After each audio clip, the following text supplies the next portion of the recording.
All right, so I decided it was just easier to explain the nullification crisis in the election of 1824. When we think about Jackson, we think about three things.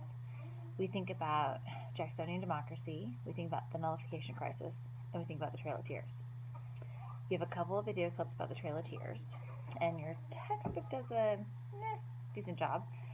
The election of 1824 is significant because it's a lot like the election of 2000. You'll see when we get there. What happens is there are three people running for the office of the president. We've got John Quincy Adams, Andrew Jackson, and Henry Clay.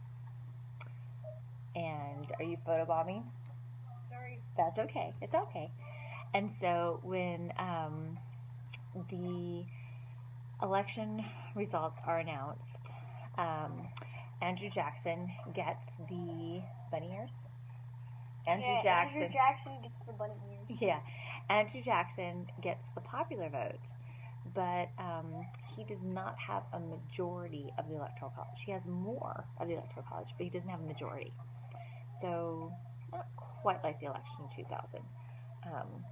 Election in 2000 is more like the election of 1876. We'll get to that one later too. But it's a disputed election in that, and in that way it's similar. So in the election of 1824, Andrew Jackson gets the popular vote. He gets more of the Electoral College, but he doesn't get the majority in the Electoral College. So because he doesn't get the majority in the Electoral College, it goes to a committee. It goes into Congress. And Henry Clay, he had, his name doesn't sound familiar to you today, but he was maybe like John McCain. Like people at the time knew him. He's the guy that did the Missouri Compromise. And so Henry Clay knew he couldn't become president, but he perhaps told some of his buddies, vote for John Quincy Adams. And so when it was announced who won this election, John Quincy Adams was named the winner, even though Andrew Jackson had got the popular vote and had won more Electoral College votes, just not the majority. And so Jackson and his followers claimed that there had been a corrupt bargain, and they formed their own political party, and this party was the Democratic Party.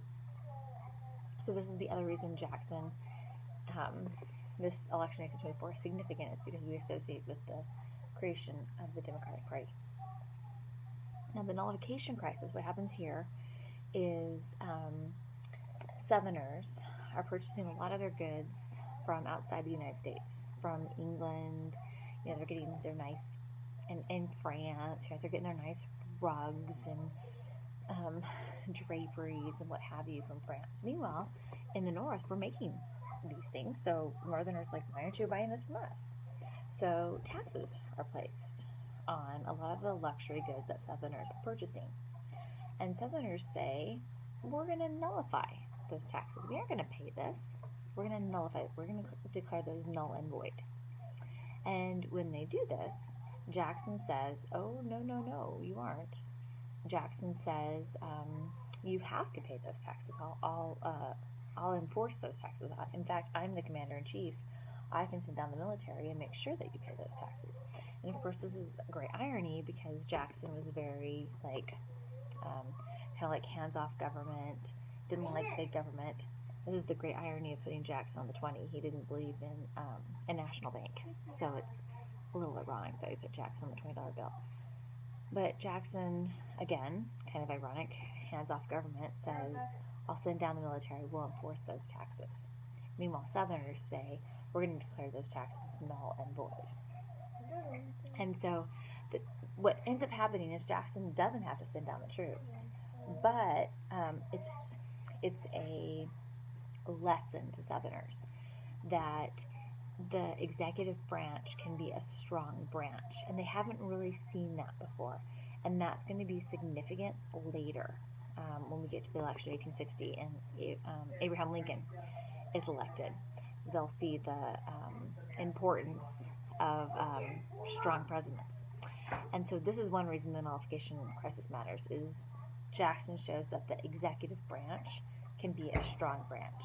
The other reason the executive branch, or the other reason the nullification crisis matters, is because Southerners fear, if Congress can legislate on things like taxes and kind of throw their weight around in this way, could they also legislate on slavery? So it gets Southerners thinking about like the power also of the legislative branch. And then finally, the nullification crisis is significant because there's a group of Southerners that threaten to secede and say, like, we're out, the North is being too strong, there are like these unjust taxes. They threaten to succeed, they threaten to leave, but ultimately they do not. And so sometimes the nullification crisis is a little like that period just before the American Revolution, where the colonies are threatening to leave, but they don't. The nullification crisis is the same way. You have a group of states that are saying we're going to be out, but they don't leave here. In 30 years, they will leave, and it will lead to the Civil War. And so that's the other reason the nullification crisis matters, is because it's with hindsight, it's setting the stage of what's to come next. This was a little longer than I like to make for a video. So if you got some questions, you can put those in the discussion board. Take care.